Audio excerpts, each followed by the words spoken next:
mtazamaji, shukrani sana kwa kuungana nasi kwenye taarifa za Jukwaa la KTN. Nikitumai weekend yako imekuwa njema na wiki yako imeanza vyema. Karibu sana tukupashe na mingi zaidi kuhusu yale ambayo tumekuandalia, yale ambayo yanagonga vichwa vya habari. Leo tunataka kuangazia masuala ya walimu. Mapendekezo kadha wa kadha yametolewa na tume inayosimamia huduma za walimu TSC katika kile ambacho wametaja kama mbinu za kuboresha ujuzi miongoni mwa wanaonuia kujiunga na sekta ya walimu, pamoja na kuhakikisha kwamba walimu wana uwezo wa kutimiza mahitaji ya mfumo wa elimu. Miongoni mwa mapendekezo hayo ni kuwa kiwango cha chini cha masomo kiwe stashahada katika elimu. Vile vile kuingia katika kozi za stashahada na shahada za walimu kutazingatia mahitaji. Kozi za stashahada ya walimu kwa wanafunzi wa mtaala wa umilisi katika kila ngazi ni miaka 3 baada ya kukamilisha masomo ya mfumo wa 844 na upili, ili upate ujuzi unaohitajika. Wanafunzi wote wa 844 na CBC lazima wafanye kwanza shahada ya sanaa, yani Bachelor of Arts, au shahada ya sayansi, yani Bachelor of Science, kwa kipindi cha miaka 3 inayoangazia masomo muhimu, na baadaye kufanya stashahada ya uzamili ya elimu kwa kipindi cha mwaka 1 ili kufundisha katika shule za msingi na upili. Lingine ni stashahada ya uzamili katika ualimu itakayowaandaa walimu wa walimu ambao watakuwa wakiwafundisha walimu katika vyuo vya walimu, miongoni mwa mahitaji mwingine. Mtazamaji, je, hisia zako ni zipi kuambatana na hili? Kujadili hili leo studioni tuko naye Profesa Peter Baraza, profesa wa elimu katika chuo kikuu cha Moi, ambaye vile vile ni naibu mwalimu mkuu wa elimu, utafiti na masuala ya elimu katika chuo cha Alupe. Vile vile tuko naye Jasper Ondimu ambaye ni mwalimu. Karibuni sana. Na mtazamaji, wewe binafsi, mapendekezo au hisia zako ni zipi kuambatana na mapendekezo haya ya TSC? Tunajua waziri wa elimu Profesa George Magoha amekubali kabisa, ameunga mkono. Baadaye tutakuwa tukikueleza pia kuhusu katibu mkuu wa chama cha walimu nchini NAT ambaye amepinga yale mapendekezo, akisema wadau wote katika sekta ya elimu lazima washirikishwe kabla uamuzi wowote kutolewa. Wewe binafsi, hisia zako ni zipi kuambatana na mapendekezo haya, kwamba kabla ya kusomea kozi ya ualimu lazima usomee Bachelor of Arts au Bachelor of Science kisha usomee ualimu? Je, unadhani itakuwa sawa, itaboresha, italeta usasa katika walimu ambao watakuwa wakihitimu? Tutumie kauli zako kupitia nambari 22155. Kwenye mtandao wa Twitter ni @ZubaidaKananu, @KTNNewsKE, ukitumia hashtag Jukwaa la KTN. Tutakuwa tukisoma kauli zako baadaye, lakini kwanza kabisa tuanze kwa taarifa kuu. Jina langu ni Zubeida Kome. Rais Uhuru Kenyatta na mwenzake wa Burundi Evariste Ndayishimiye wamezindua miradi mbalimbali katika mji wa Kisumu kabla ya sherehe za madaraka zitakazofanyika hapo kesho katika uga wa Jomo Kenyatta. Rais Kenyatta vile vile anatarajiwa kuzindua bandari ya Kisumu, kituo cha reli na soko la Uhuru, miongoni mwa miradi mingine. Wananchi walikusanyika mapema leo barabarani tangu majira ya asubuhi ili kumlaki Rais Kenyatta.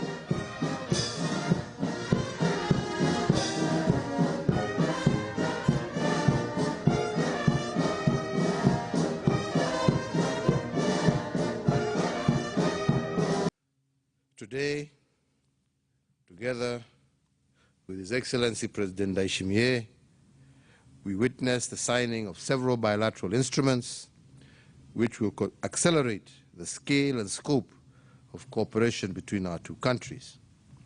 These include, amongst other things, Memorandum of Understanding on Agriculture, Livestock and Fisheries. We also signed a Memorandum of Understanding on Public Service, which will provide joint capacity building and development through leadership training in public service. Foreign Affairs, which seeks to promote political consultations and development cooperation. We also signed Sports, Culture and Heritage, which will enhance sports and cultural tourism, as well as promote people-to-people relations. With regard to trade and investment, we underscored the immense untapped potential to expand the value and volume of trade and investment between our two countries. And in this regard, our two ministers responsible for trade and investment were directed to review and address bottlenecks and barriers that are inhibiting the growth of trade and investment between our two countries, including the use of this lake, Victoria, as a means both of of transportation and livelihood. Kufuatia ongezeko la visa vya maambukizi ya corona katika kaunti ya Kisumu, chama cha KMPDU tawi la kaskazini mwa bonde la Ufa kimetoa wito kwa serikali kutafuta njia mbadala ya kupunguza mkusanyiko wa watu kwenye hafla ya madaraka kama njia moja ya kuzuia kuenea kwa virusi vya corona. Wakizungumza mjini Eldoret, viongozi wa KMPDU wamesema ipo haja kwa Wizara ya Afya kutathmini umuhimu wa watu kuzingatia vigezo vya kuweka masafa kwenye sherehe hiyo ili kuzuia maambukizi zaidi katika kaunti jirani. When there is a lot of crowd, it's usually very easy to drop down the guards and just behave normally like it's any other normal day. But remember that you're not living in the normal days. So we want to urge all Kenyans to still take the precautions and to also petition the government of Kisumu County and the national government to lay down the necessary structures and preventive protocols to make sure that people observe those guidelines to prevent triggering the fourth wave. I would want to urge the government and the 47 county governments to be very collaborative with us as we pursue to ensure that the health of our people and the welfare of our doctors in the stations of work, they are upheld.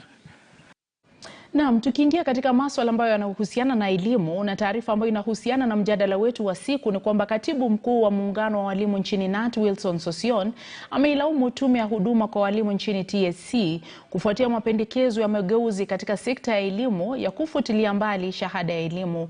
Akizungumza mjini Kisii alipokutana na wanachama wakuu wa muungano huo kutoka Nyamira na Kisii, Sosion amesema kwamba mpango wa kubadilisha mfumo huo unapaswa kuhusisha washikadau wote katika sekta hiyo ili kufanikisha malengo ya kuboresha elimu nchini. Katika masuala ya uchaguzi wa muungano huo, Sosion alionekana kujawa na ghadhabu akisema kwamba mipango ya serikali kusambaratisha muungano huo haitafaulu. Model in this country was conceived by Dr. Sagari Onyonga as the Minister for Education in 1970, and it remains the best in the world. Kenyan teachers are the best all over the world, and in fact Kenyan teachers have been rated the best in Africa because the quality of education in Kenya is #1 in the continent. It cannot be #1 without quality teachers. And so the type of training that we've had in this country cannot be discarded because of some people who conceive theoretical issues at TSC that adversely affect the rights of teachers in this country. Tutumie hisia zako mtazamaji kuambatana na swala hili. Shirika moja la kupigania haki na usawa wa elimu kwa wasichana linakusudia kufanya kampeni na hamasisho miongoni mwa jamii zilizo na mila na itikadi dhalimu dhidi ya ustawi wa wasichana.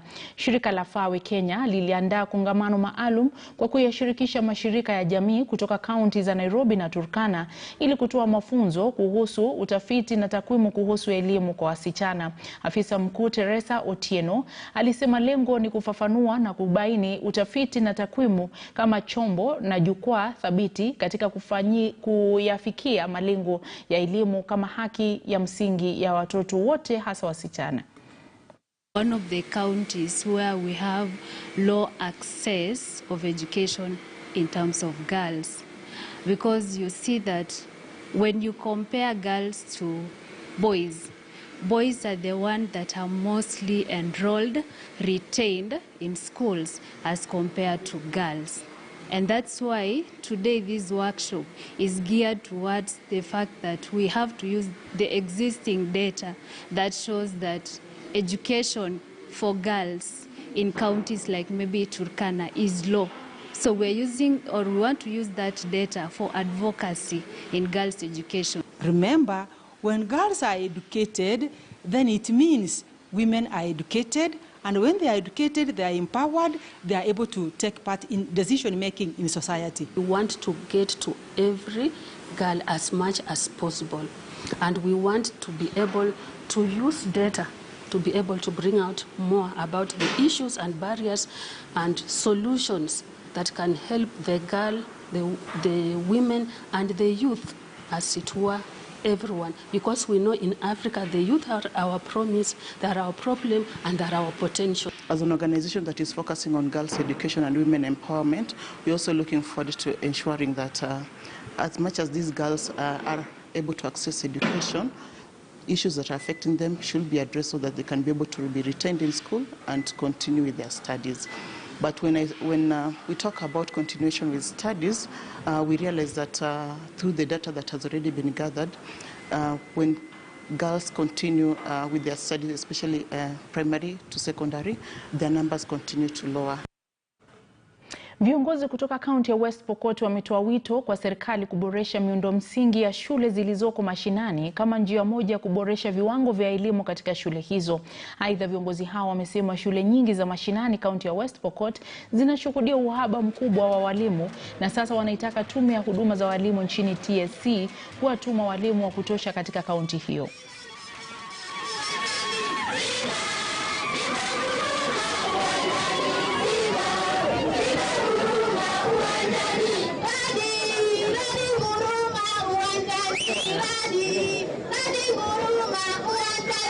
Waliathirika kwa sababu ya janga la corona, kama walipata kupachikwa mimba wakakatisha masomo yao na wamemaliza kuzaa. Ninawaomba warudi shule wakuje waendeleze masomo yao. Ni muhimu kukamilisha miradi ya masomo, sababu hiyo ndio nafasi pekee ya kuhakikisha kwamba wazazi bora watatokezea, ili pia wakuje hata watunze na wale watoto watasaliwa.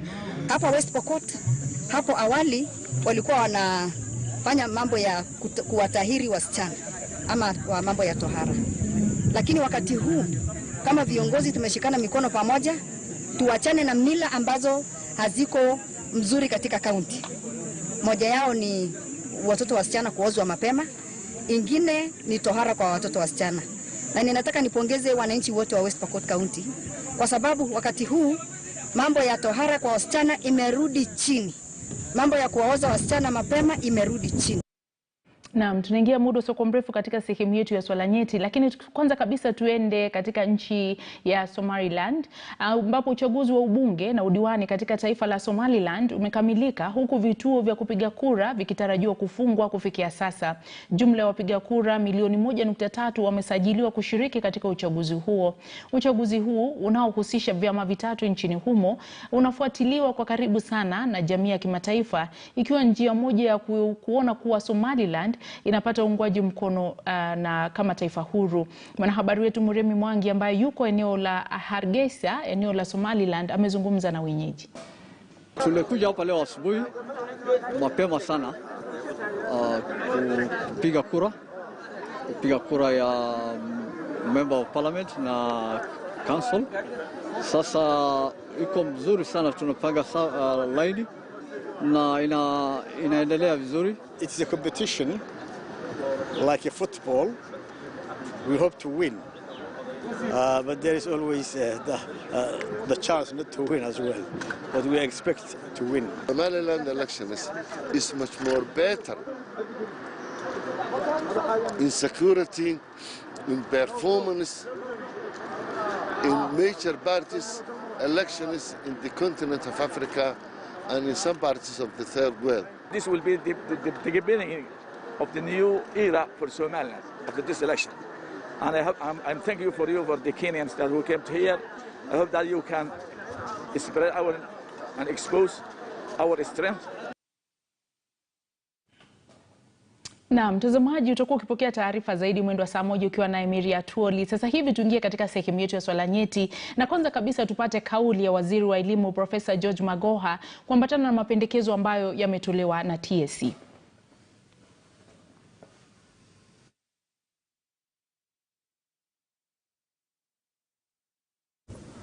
The government has been upgrading the teachers' training, but the teachers whom we have already well trained, they just to tweak them to be able to teach a CBC in primary school. And I want to state very categorically, without fear of contradiction, that I visited more than 500 primary schools over the last 2 years, and there is no time I have entered a primary school without notice and missed the teacher engaging the children in an animated teaching.